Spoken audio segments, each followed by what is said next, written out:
บ่ชุน้องคือตุ้ยขึ้นบ่ชุน้องกินอันนั้นบ่กินข้าวแซ่บบ่หรือว่ามียาดีเป็นหยังมียาดีเนาะมียาดียากินข้าวแซ่บบ่หรือว่ายาตุ้ยยันคนใส่ปุ๋ยเด้อยู่บ้านน้องคนใส่ปุ๋ยปุ๋ยไม่มีก็ใส่ปุ๋ยตลอดแสดงว่ามีน้ำมีนวลตลอดเนาะแม่นตุ้ยหรือว่าเป็นย้อนเฮาบ่มาดนบ่เลยก็บ่ฮู้กันเนาะก็แม่นเป็นแบบนั้นแหละแบบว่าสบายนอนเห็นกันเทื่อนึงเนาะพี่น้องบางคนเขาบอกแบบคนอ้วนลายมันขี้ลายเขาบอกเนาะคนอ้วนโอ้ยตื่นเต้นไม่ยังหนมกคือว่าอยู่ขัดบ่ตีนมึงขัดตัวตุ้ยเพิ่นบ่บ่ได้รู้สึกแบบอยู่ยากบ่อยู่สบายแต่บ่มักอ้วนเนาะได้ค่ะข้าวซอยข้าวเหลือเนาะแม่นบางเทื่อเขาบ่มีเขากินคือน้องแบบยอมรับว่าเป็นคนทุกข์หนาถ้าแบบให้รับได้ก็รับสภาพแต่ละคนพี่น้องเว้ยสิมาสอนกุ้งมีแต่ผู้งามสิลงได้อีบ่น้องพี่น้องเว้ยโอ้ปลาลายด้วยนี่จดๆนี่ลงมั้ยคือเราบ่ได้สินมาบอกดิส่งเปิดเบิดแล้วมันนี่แกบ่เอาเสื้ออันนั้นกันสิเอาตู้บ่ตู้เสื้อคันบอกฮักอันนั้นใช้ต้องก้อยต้องก้อยเว้ยเอาต้องกล้วยมาห่อเฮ็ดบ่เนาะก็สิให้ต้องกล้วย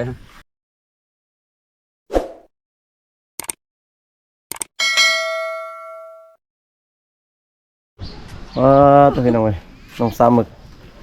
สิไปซะเด้มันนี่สบายดีน้องสามหมึกบ้านสวนสบายดี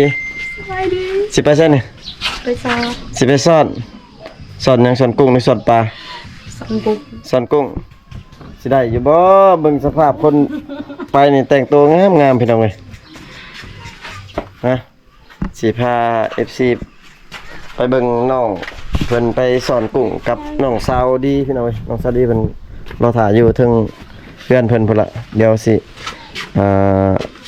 ไปหาน้องสาวดีเพิ่นทีมงานเฮาก็กะเกียมเครื่องแต่งตัวมีแต่ผู้รอๆพี่น้องเอ้ย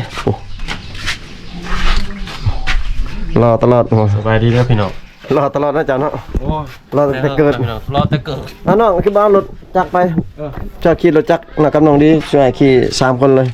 รถตัวไหนเด่นนี่รถคันนี้ก็ได้คือการใหญ่ๆกันเลือกเอารถมาเลยพี่น้องเอ้ยผู้ชายทุกคนต้องจอดผู้สาวแต่งตัวสิไปสอนกุ้งพี่น้องเอ้ยสิได้บ่กุ้งสิมานอยู่บ่น้องดีสิได้กุ้งยานกุ้งเห็ดต้องมีแต่หุ่นแบบตัวหุ่นใหญ่ๆเบิดพี่น้องเว้ยรุ่นสาวอวบได้นี่พี่น้องมักสาวอวบได้แล้วรถเฮานะนั่นติไอ้ช่วยน้องขี่รถไอ้รถตีนแบบลูกแม่พี่น้องสาวมีแต่ผู้งามพี่น้องเว้ยเปลี่ยนกันไปหาสอนกุ้งรถบาบุไทยบ่ไหวแหละ3คนครับไปที่นี่เลยก็ได้ได้ไกลอยู่บ่น้องดีบ่เฮาไปเห็นบ่เฮาไปตะกี้เห็นบ่แม่นบ่น้องหาก็ไปคืนนี้ได้น้องบ่ได้ไปบ่ตอนนั้นว่าไปจะไปแต่แม่ใส่นี่ว่าสิไปดินบุญได้ใช่ตัวก็แต่งตัวงามมาจังได๋งามเลยพี่น้องเอ้ยแต่งตัวให้กุ้งนั่นไปให้ปุ๊บบ่ดนบ่ได้มาพี่น้องมีแต่ผู้งามบัดนี้งามกว่าเก่าเด้อพี่น้องเอ้ยสิพา FC ไปพุ่นละไปบอลที่น้องเพิ่นสอนกุ้งแล้วพี่น้องเว้ยพี่น้องเว้ยเพื่อสิได้กินกุ้งนี่บ่ธรรมดาพี่น้องอัด3มัด4ไปเสื้อสีเดียวเลยทางบ่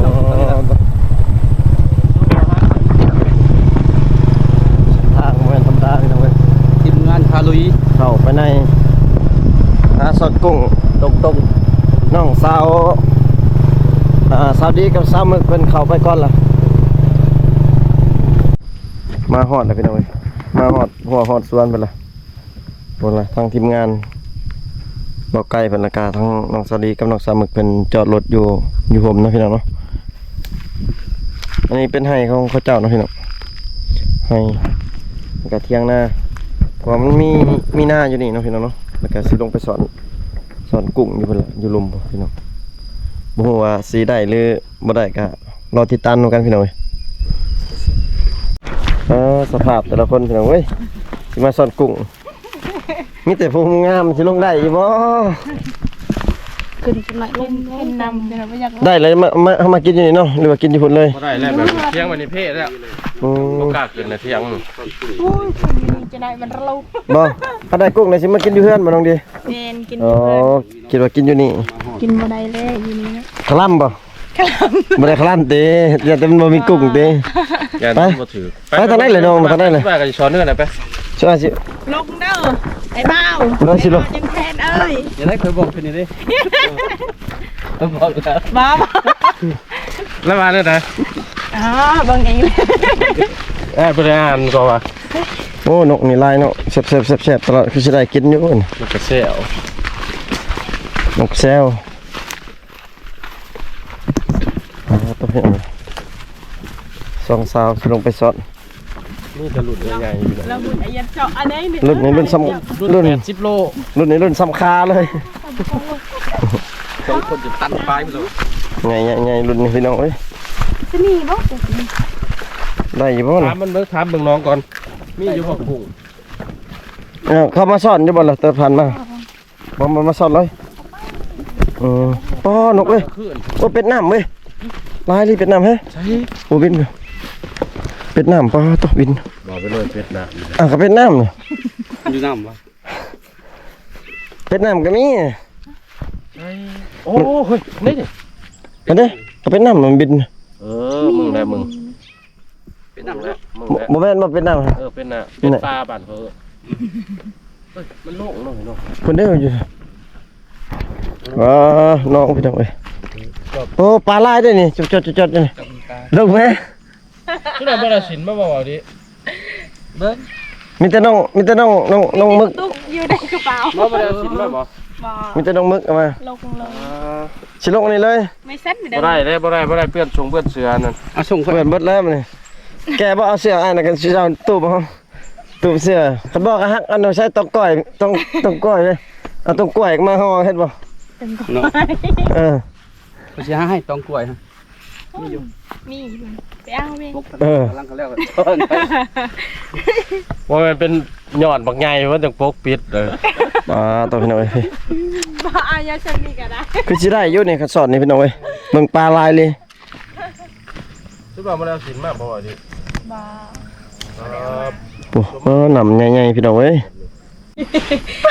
พี่น้องเอ้ยหลังจากที่ว่าน้องๆเพิ่นพา แต่งตีนกัน ไปซ่อนกุ้งพี่น้องเอ้ยแต่ว่าบ่มีกุ้งบ่หรือว่าไงไผก็บ่ถือเครื่องมาพี่น้องเอ้ยก็เลยบ่ได้ลงมา มัน สอน ตัวชุดใหม่มาปลาจะซื้อประจำ ตัวทีมงานมาป่าแล้วบัดนี้เนาะ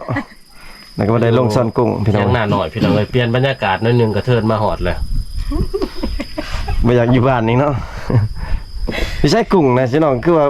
บ่มีกุ้งจักตัว มาได้ลงน้ำสิได้กุ้งเนาะ บ่ได้ลงซ้ำเนาะ แม่นบ่ได้ พี่ ล น้อง ง ฮะบ่ได้กินกระยาพี่น้องไอ้กุ้งมื้อนี้ ไปกินมีคือเก่าก็ตำหู กินตุ่มมีมาม่าหั่นล่ะพี่น้องเอ้ยมาอยู่ที่สวนอยู่ให้พี่น้องเอ้ย มือรื่นวาง ไปได้มื้อนี้บ่ได้ไปให้ไปชวนบ่ บ่ได้ไป พักผ่อนตลอดเนาะ เวลาช่วงนี้บ่ได้เฮ็ดเวียกเฮ็ดงานบ่เดี๋ยวนี้อยู่บ้านตลอดเนาะช่วงเนาะ แม่ ดนละช่วงบ่มาเนาะพี่น้องแต่เบาไก่นี่มาตลอดได้เบาไก่นี่ คอยกัดถ้ากัด3-4มื้อนี่มามื้อนั้นคราวนึง เข้ามาเทื่อหนึงบ่เพราะว่าเบาไก่เพิ่นก็ดนได้มาพี่น้องเอ้ยเบาไทยก็ดนแหละบ่ได้มา มาอุทัยแห่งรถ เกือบ นั่น เป็น นี่ ปีแล้ว เกือบเป็นปีเนื่องว่าค่านั่นค่านี่ ค่าข พี่ อง น้อง ค่าครัวก็ว่าแล้วเว้ย ค่าเวียกค่างาน มีแต่ข้อยแล้วมาเสียหยาช่วยนี่ให้จะเบิ่งไปให้ ชุบน้องนั่นน่ะบ่ซักให้แล้วบ่ ยัง เดือนได้สักซักเอา เดือนนึง เวลาฝนบ่ได้ตก แสดงว่าน้ำขาดน้ำ แม่น ถ้าว่าฝนตกนี่ถือว่านำเลยเนาะนนำอย่าง ำผู้ได้นำเป็นคนนำผู้หญิงหรือผู้ชายน ผู้ชาย ผู้หญิงน้ำดอก ผู้หญิงนำ ำ สายซัก ผู้ชายน่ะเป็นคนซัก แม่น แสดงผู้ชายต้องถือใหม่แล้ว แม่น ในผู้หญิงน่ะเป็นคนยางน้ำหลังบ่ให้ให้ยื้อเข้าไปใส่เข้าน้องบ่ผู้หญิง แบบนั้นมันไหวบ่อยากที่ว่าผู้หนึงเฮ็ดผู้หนึงใส่ข้าวแล้วเฮ็ดน้ำใส่ข้าวน้ำตัวได้ไหวเอา ไว้ผู้ซักเนาะ ไว้ อิงตา ไว้ผู้ซัก มันคือไว้ผู้นำ สิน้องบ่ได้เอาแห้งกันบ่ บ่ เฮ็ดของไผของลาวแล้วก็แล้วยันว่าไปช่วยกัน พี่น้องก็เขาไปช่วยเนาะ อืม อืม บางคนก็เขาจ้างเนาะเขามีเงินเขาจ้าง อืม แต่ว่าเฮาบ่มีเงินก็เฮ็ดเอง เฮ็ดเองแล้วจังคัก มา ดิ ใช้ คันประมาณคันสุวรรณนี่ประมาณจักมื้อจักอิหยังแล้วจักมื้อจักทิศแล้ว ประมาณเนาะ 2-3 มื้อกันหลายคนก็แล้ว เป็นว่า2-3คนไป ประมาณช้าสุดประมาณอาทิตย์หนึงเนาะอาทิตย์หนึงแล้วเนาะ แม่ อืม กันหลายคนหายหนึงแบบมันกองปานใดมื้อหนึงก็แล้วเนาะ ให้น้องกว้างบ่ให้น้องดูบ่กว้าง บ่เห็นเนาะตา บ่เห็น บ่มาทางเข้าไป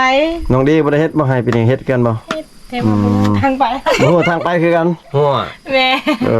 เพราะว่าพ่อแม่ที่ไปทางอืม ให้แต่พ่อแต่แม่ พ่อกับแม่แล้วก็เคยจ้างเขาบ่จ้างเขานำเนาะอืม วาดน้ำแล้วนี่ก็เสียหายได้เนาะแมันบ่ เหี้ยโร โอ้พี่น้องปัญญา6นี่ก็สิเสียโดนเติบพี่น้องปัญญาบ่6นี่ก็ถือว่าป้าไปนั้นแหละ เป็นจังได๋สุอานบ่ได้มาโดน F2 FC ยังลายอยู่บ่ยังมีอยู่บ่เนาะยังมีผู้ล้มอยู่บ่ บ่มี บ่มีเลย น้องมึกบ่มีน้องมึกนะ แม่ น้องดีเด้อซะ บ่มี บ่มีคือกันอืม FC ลืมแล้วโดน ลืมเลยโดนเนาะพี่ต้องไง ชุมก็บ่ได้สู่มาแน่ บ่ได้มาอัปเดต โดน เนาะ ไปบ้านได้ก็โดนเทื่อนึงคือกัน แม่นไปหลายบอลนะเดี๋ยวนี้ทีมงานเฮาก็จะแจกกระจายไปแบบหลายๆบอลแน่นะมื้อใดว่างก็จังมายอด ยอดวันนี้แน่ก็ยอดวันนั้นแน่ให้มันทั่วกันเถอะนะ ขนาดทางต่างอะไรซาโตยก็แห้งแล้วเลยเนาะ แม่บ่ได้ไปเลย นะพี่น้อยก็คอยเบิ่งคอยยังไปเพราะว่า อาศัยยามพะวางแล้วก็ยามหนองวางคือกัน แม่น เจ้าน้อยก็สวงงามเสียอย่าให้หญ้าสวน เฟซสิน้องยังเล่นคือเก่าติเฟซอันน้องหยังก็น้องซาวดีบ่ตัวลาวเนาะ แม่น น้องซาวดีหยังก็ลูกสาวเดียวบ่ เฟซน้องดี ตัวลาว น้องดีลูกสาวเดียวบ่ แม่น น้องดีลูกสาวเดียวมันน้องมึกได้ซะ คือเก่า อีน้องมึกตัวอ้วน แม่ อีน้องตัว ภาษาไทยเนาะ ภาษาไทยพี่น้องเอ้ย ส่วนน้องดีมันภาษาลาว เพิ่นก็ถามเฟซอยู่เลยครับแต่ว่าก็คือว่าบอกหลายเทื่อนี่บอกเท่าไหร่ครับทุกว่าคนหาบ่เห็นหมู่ว่าเป็นอะไรพี่น้องเอ้ยและก็คือว่าไลน์นี่น้องๆบ่ได้สู่ดินแต่เฟซกับเบอร์โทรเบิดเท่านั้นเพราะว่าทางชนบททางหรือว่าทางลาวบ่นิยมกันดินไลน์เนาะ แม่นคืออ้ายคนหนึงโทรวางทิศแล้วก็โทร 2-3 เทื่ออ้ายคนหนึงคนลาวดอกแต่ว่าโทร โทรเบอร์ จะได้เบอร์จะได้เฟซน้องซาดีมาส่งให้แต่เฟซส่งให้แต่เฟซแต่ว่าเบอร์บ่ได้ส่งโทรตลอดโอ้ว่ะจังได๋พี่น้องเว้ย เพิ่นคิดฮอดจักที่มันจะโทร แม่น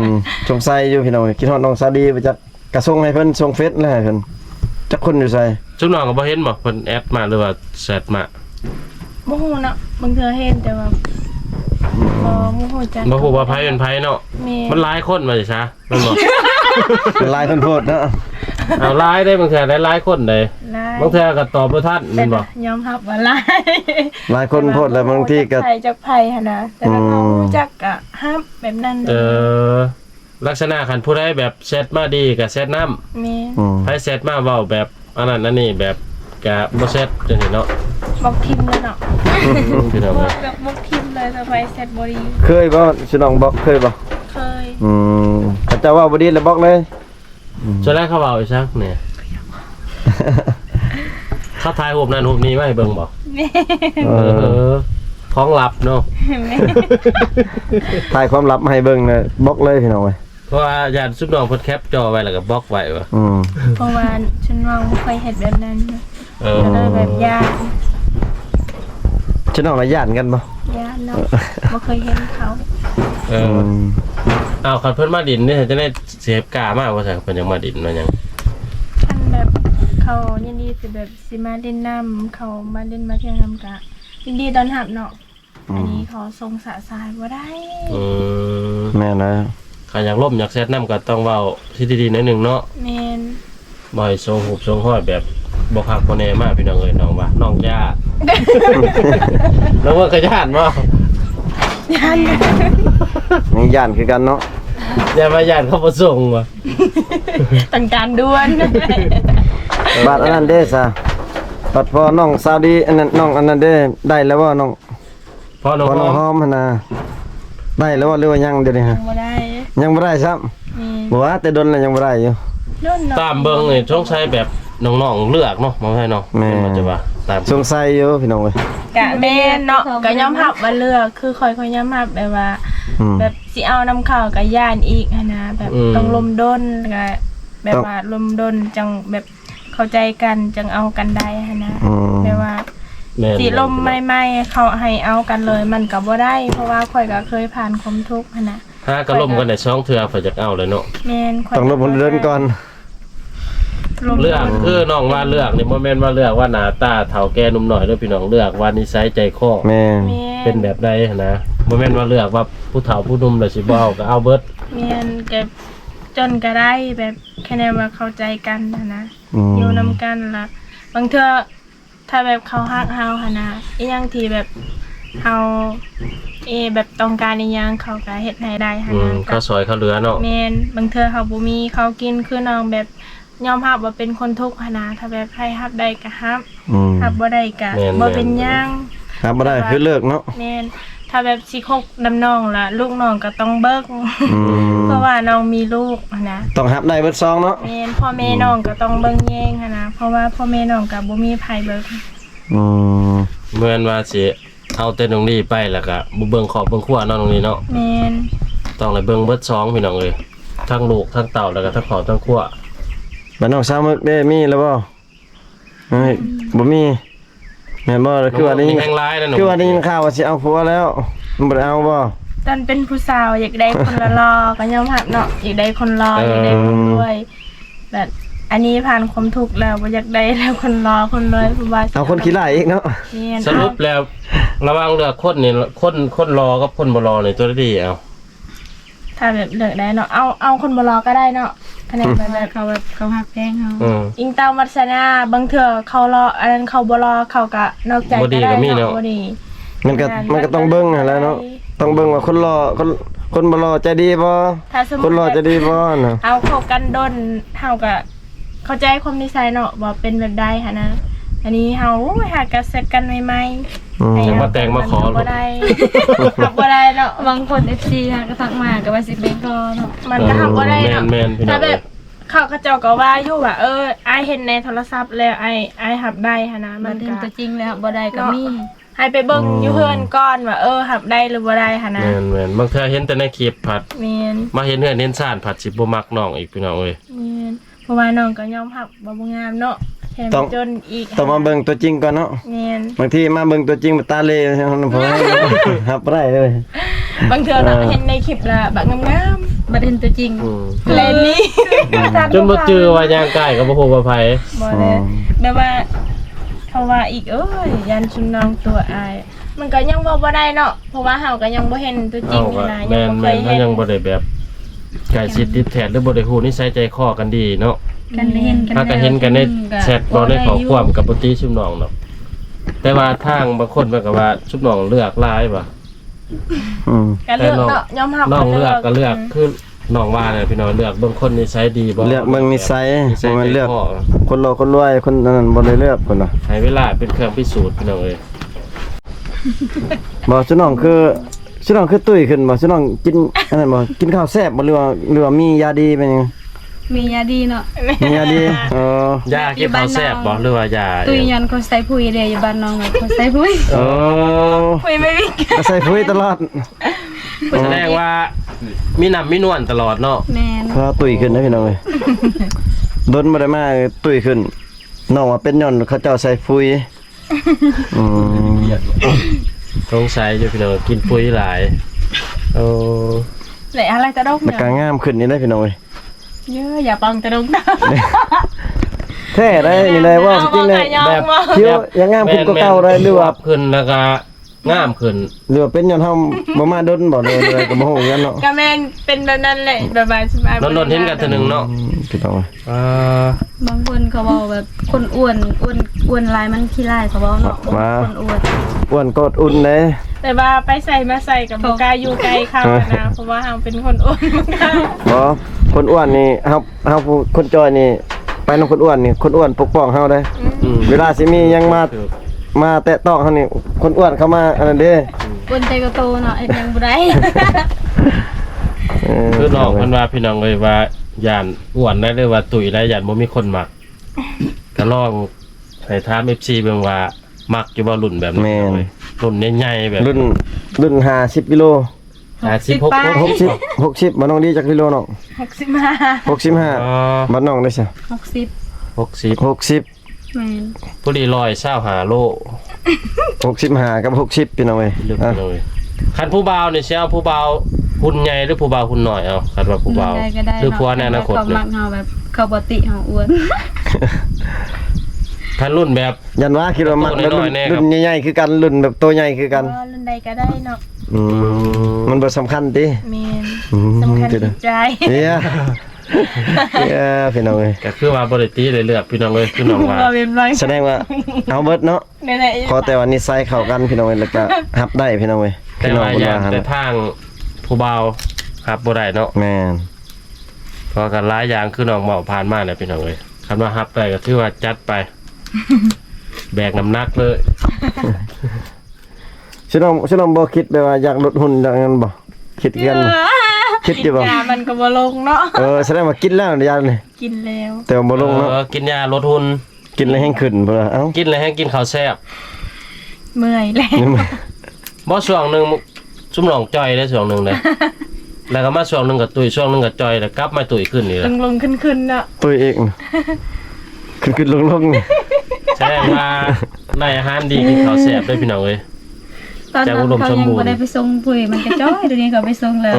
มีคนส่งปุ๋ย แม่ มีคนส่งปุ๋ยให้พี่น้องเอ้ยมีคนส่งปุ๋ยให้ก็เลยตุ้ยขึ้นพุ่นว่า โอ้เลยตื่นเต้น ไม่ยังหนมบกคือว่าอยู่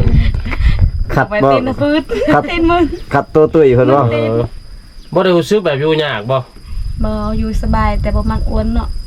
อยู่สบายย่านว่าแบบ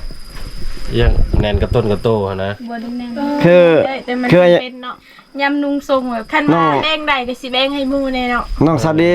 คือน้องไปขายเครื่องแต่ละบ้านน้องไปตลอดบ่ บ่ลงไปแต่แบบบ้านโลนี่เด้ใกล้ๆกับบ้านน้องก็ไปกับไปน้ำเซาหมู่บ่ได้ไปมาเดียว ลักษณะไปแบบบ้านใกล้ๆที่ว่ามันไปไงมาไง แม่นเพราะว่าอีกอย่างหนึงเฮาก็บ่มีรถเมล์น้ำมันก็แพงสิไปไกลก็ยันขายบ่ได้จังได๋บ่มีน้ำมันสิใช้เด้รถอีก รถน้องจ้างเขาบ่ จ้างบ่ได้จ้างเนาะใส่แต่น้ำมัน ซุมน้องนี่ไปในคล้ายนำกัน2คนนี่เนาะ แม่น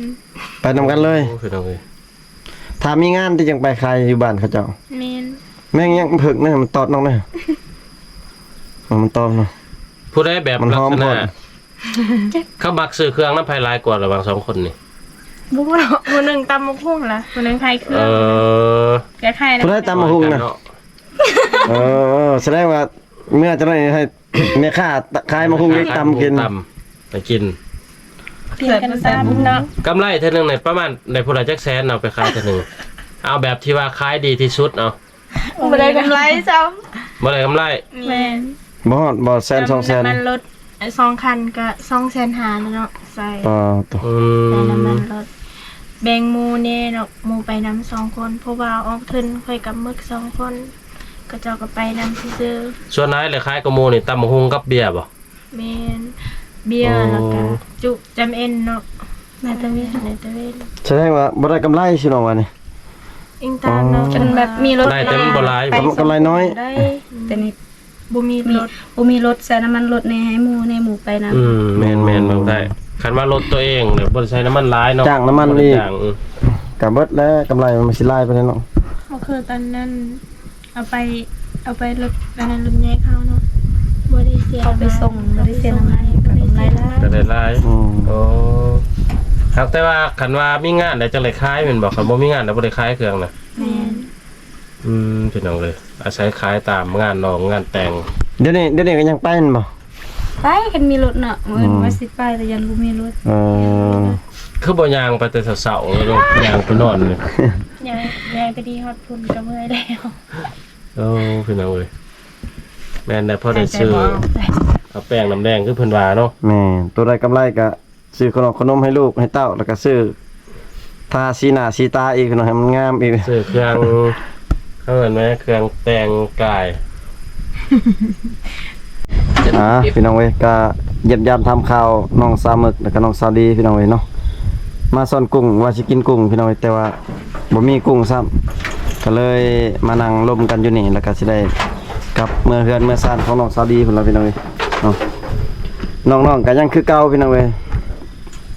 เปลี่ยนแต่ว่าน้องเพิ่นตุ้ยแล้วก็งามขึ้นกว่าเก่าหน่อยนึงพี่น้องส่วนหัวใจก็ยังว่างเบิดซองเนาะ แม่น ชอบบ่ ถ้ามีผู้อยากแต่งก็สามารถเอาได้เนาะถ้าว่าถูกใจเนาะก็คือเก่าแล้วพี่น้องเนาะคลิปนี้ ต้องการเลย กำลังต้องการช่วงนี้เนาะ แม่นเวลโ พี่น้องเว้ยคลิปนี้ก็สิได้ขออนุญาตปิดไว้เพียงเท่านี้ก่อนพี่น้องเว้ยขอบใจ FC ที่เข้ามาติดตามรับชมคลิปแต่ต้นจนจบพี่น้องเว้ยอยู่ดีมีแฮงเบิดสุขุทุกคนพี่น้องบ๊ายบายแน่ ไปจังรู้